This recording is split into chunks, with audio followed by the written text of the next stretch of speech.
नमस्कार, मैं राजकुमार विश्वकर्मा।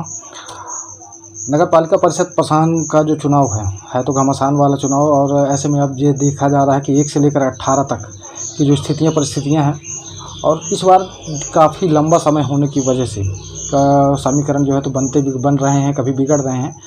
तो चलिए एक खास चर्चा आज कर लेते हैं। हमारे साथ दीपक जी हैं, जो कि भाजपा से यहाँ पर उम्मीदवार हैं, वार्ड क्रमांक 13। दीपक जी, सबसे पहले मैं आपका परिचय जानना चाहूँगा कि आज की इन स्थितियों में जो है, और इससे पहले आप क्या कर रहे थे। सबसे पहले मैं ये जानना चाहूँगा। मैं दीपक कुमार सिंह यादव, मेरी शिक्षा MA पॉलिटिकल साइंस और B.Ed किया हुआ हूँ। इससे पहले मैं 2 जगह एडहॉक पे पढ़ाया हूँ, और नॉर्मली मैं जो कंपटीशन की तैयारी करते हैं बच्चे, उनको फ्री में अपनी तरफ से पढ़ाने की कोशिश करता हूँ।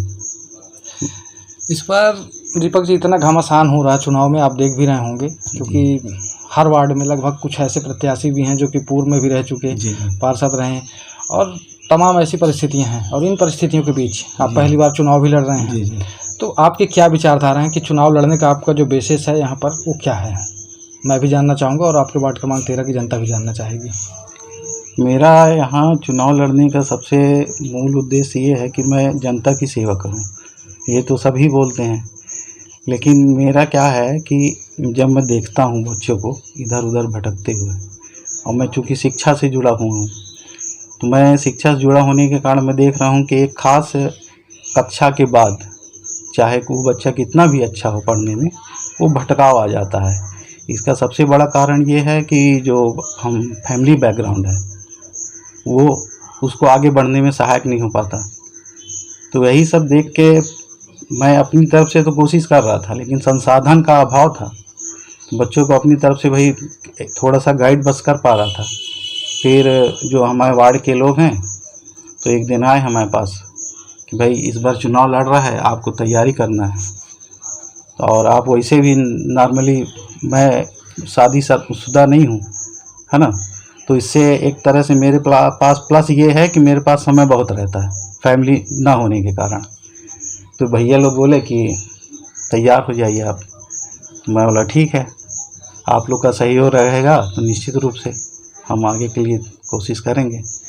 और हम अपना विज़न भी बताए कि भाई मैं चुनाव तो लड़ूंगा, लेकिन मेरा एक विज़न ये है कि बच्चे जो हैं जो पढ़ने में अच्छे हैं और एक स्तर के बाद जाके भटक जाते हैं, तो उनके लिए अगर हम एक अच्छी क्वालिटी की लाइब्रेरी कर दें कंपटीशन वाले बच्चों के लिए, और साथ में अगर कोचिंग व्यवस्था करवा दें उनकी, तो क्या होता है कि जो बच्चा नॉर्मल है ना, तो वो तो नॉर्मल अपनी पुलिस कांस्टेबल ये सब के लिए भी तैयारी कर लेगा उसके माध्यम से। और कई बच्चे पढ़ने में बहुत अच्छे हैं जो PSC और ये सब वाले हैं, तो उनके लिए भी एक प्लस हो जाएगा। तो इसके माध्यम से वो चूँकि जॉब पाएंगे, और जॉब पाके फिर उनके परिवार का स्तर भी सुधरेगा। दीपक जी, मैं आपसे ये जानना चाहूँगा कि आप इस क्षेत्र में रह रहे हैं जी, क्योंकि पसान क्षेत्र कहने के लिए तो नगर पालिका परिषद पसान का एक बहुत बड़ा, ख़ासतौर पे अनूपपुर ज़िले की सबसे बड़ी नगर पालिका है, क्योंकि यहाँ पर इसलिए नगर पालिका को बड़ा माना जाता है कि 1 से लेकर के 18 वार्ड हैं, और बाकी जो भी नगर पालिका हैं उनमें लगभग वार्ड लगभग 15 की स्थिति पर होते हैं, उससे ज़्यादा नहीं होता। इस पसान क्षेत्र को आप कितना करीब से जानते हैं? मुझे ये बताइए कि यहाँ पर आपने कमियाँ क्या क्या देख ली हैं अभी तक, क्योंकि इससे पहले भी लोग रह चुके हैं जी, तो आपने कुछ तो महसूस किया होगा, कुछ देखा होगा ऐसा। कमियां सबसे बड़ी तो यहाँ, बाकी जो साफ़ सफाई है ये सब तो है ही, लेकिन सबसे बड़ी कमी यहाँ शिक्षा की है। एक अच्छे स्तर का स्कूल नहीं है, एक मेडिकल की व्यवस्था जो है और सरकारी वाली वो अभी कुछ दिन पहले है। तो ये 2 ठो बेसिक कमी है मेरे हिसाब से। बाकी तो जो है तो सबको जानकारी है ही, क्योंकि देखिए यहाँ पर अभी एक मुद्दा चल रहा है जी, और लगभग जो इस बार चुनाव में नए कैंडिडेट्स हैं, उन्होंने, किसी ने कहा कि हम रोज़गार के लिए व्यवस्था करना चाह रहे हैं, कोई कह रहा है कि मेडिकल सुविधा होनी चाहिए, जैसे आपने कहा कि एजुकेशन का सिस्टम हम लाना चाह रहे हैं, और अच्छा बेहतर सुविधा होनी चाहिए एजुकेशन को लेकर के, बच्चे पढ़ें और कुछ तैयारियां करें अपनी।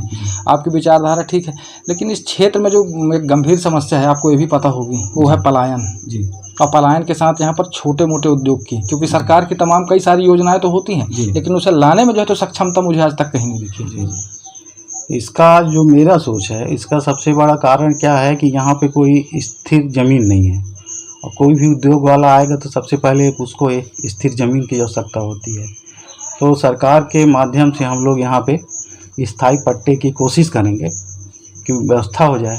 जब चूँकि वो व्यवस्था स्थायी पट्टे की हो जाएगी तो कोई भी लघु उद्योग हो चाहे कुटीर उद्योग हो, उसको खोलने में दिक्कत नहीं होगी। सबसे बड़ा कारण जो है यहाँ पे कोई भी, चाहे वो संस्थान हो चाहे कोई हो, क्योंकि ज़्यादातर काली की ज़मीनें हैं, है ना, वो अपना, तो ये कारण है। तो ये कोशिश करेंगे कि उसका कोई स्थायी समाधान हो जाए, जिससे कोई भी उद्योग यहाँ पे आके लगने की स्थिति बने।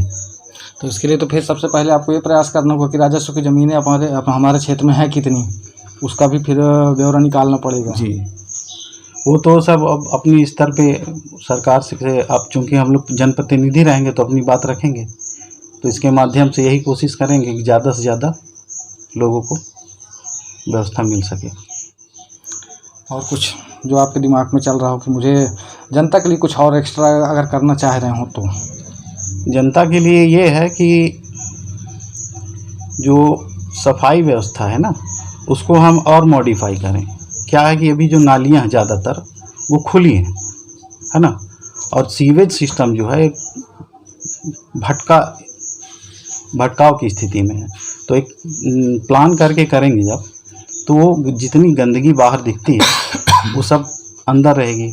तो इससे क्या होगा कि जो मच्छर हैं ये सब हैं, नाली होते हुए भी सफाई नहीं हो पाती ठीक से, और उसका कारण ये है कि वो खुली रहती हैं, तो जो कचरा होता है उसमें चला जाता है, तो वो चोक हो जाती है। अगर वो ढकी रहेंगी तो मच्छर नहीं पनपेंगे, और मच्छर नहीं पनपेंगे तो कई बीमारियों का रुकाव ही होगा। चलिए ठीक है दीपक जी, आपकी विचारधाराएं जो है तो अच्छी है कि एजुकेशन को लेकर के खास तौर पर, क्योंकि यहाँ तरह तरह के मुद्दे तो चल ही रहे हैं, और इससे पहले जो लोग चुनाव लड़े, चुनाव जीते, उन्होंने सिर्फ एक ही अपना मकसद रखा हुआ था कि मूलभूत सुविधाओं को लेकर के चुनाव लड़ा जाता था। चलिए अच्छा है कि कम से कम मूलभूत सुविधाओं से ऊपर भी आप लोग कुछ करना चाह रहे हैं। और बोलिए। एक चीज़ ये भी है कि कई बार क्या होता है कि पार्षद उतना ध्यान नहीं दे पाते जिस भी कारण से। तो चूँकि मैं फ्री हूँ तो मैं ये सोच रहा हूँ कि हर घर में जाऊँगा, उनकी मूलभूत समस्याओं का जानकारी लूँगा और एक लिस्ट बनाऊँगा। लिस्ट बनाने के बाद जैसे मैं जीता तो उनके पास दोबारा जाऊँगा और ये पूछूँगा कि आपने जो 8-10 जो भी समस्याएं बताई, तो उसमें पहली प्राथमिकता आपकी क्या है। तो जो उनकी पहली प्राथमिकता होगी, प्राथमिकता के आधार पे उनकी समस्याओं का समाधान और ज़्यादा से ज़्यादा सरकारी योजनाओं का लाभ उनको देने की कोशिश। क्योंकि कई लोगों का आयुष्मान कार्ड नहीं बना है, कई लोगों के गरीबी रेखा के कार्ड नहीं बने हैं। तो उससे क्या होता है कि कई चीज़ें जो सरकार दे रही है वो उनके पास तक पहुंच नहीं पाती है, और इससे वो लाभार्थी नहीं हो पाते हैं। तो ये आपके जो सारे प्रयास हैं, कहीं देखिए क्या है दीपक जी, मैं एक बात और जानना चाहूँगा आपसे। क्या है, तो देखिए चुनाव लड़ने का मकसद ठीक है जी, लेकिन अगर आप चुनाव नहीं जीतते हैं जी, तो आपकी प्रतिक्रिया फिर क्या रहेगी? भाई काम तो करना ही पड़ेगा आपको। जी, मैं इसके लिए प्रयासरत रहूँगा। इसमें मैंने मेरा ये चुनाव केवल चुनाव लड़ने के लिए मैं ये सब नहीं कर रहा हूँ, है ना, क्योंकि मैं पहले से ये सब पे प्रयासरत रहा, लेकिन संसाधन का अभाव था, इसलिए मैं उसको बड़े स्तर पे नहीं कर पा रहा था। मैं यही सोचा कि भाई हम सरकार से जुड़ेंगे, प्रतिनिधि बनेंगे, तो नगरपालिका के माध्यम से जो संसाधन मिलेगा तो हम उसको बड़े स्तर पे कर लेंगे।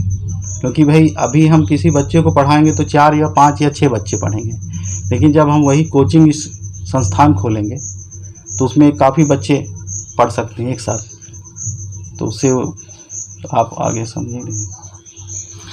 चलिए ठीक है दीपक जी, अच्छी विचारधाराएं हैं। और मतलब आप इस बार अगर ऐसा है कि अगर जनता समर्थन करती है आपको, तो कहीं ना कहीं पर आपका सरकार से जुड़ाव होगा, और उसके बाद जो आप करना चाह रहे हैं खासतौर पर वार्ड क्रमांक 13 की जनता के लिए, तो उसको आप कर पाएंगे सफल रूप से। जी, तो ये थी आज की हमारी खास चर्चा, और दीपक जी से आज हमें समय मिला, और इस समय को जो है तो देखते हुए मुझे लग रहा है कि वाकई में जो है तो थोड़ा सा हमें मूलभूत सुविधाओं के ऊपर भी हमें जाना चाहिए। क्योंकि आज तक जो चुनाव लड़ा जा रहा है, और जितना हमने देखा है आज तक, उस स्तर पर सिर्फ एक ही बात सामने आई कि वही रोड, वही नाली और वही साफ़ सफाई, और बस वही पानी की व्यवस्था।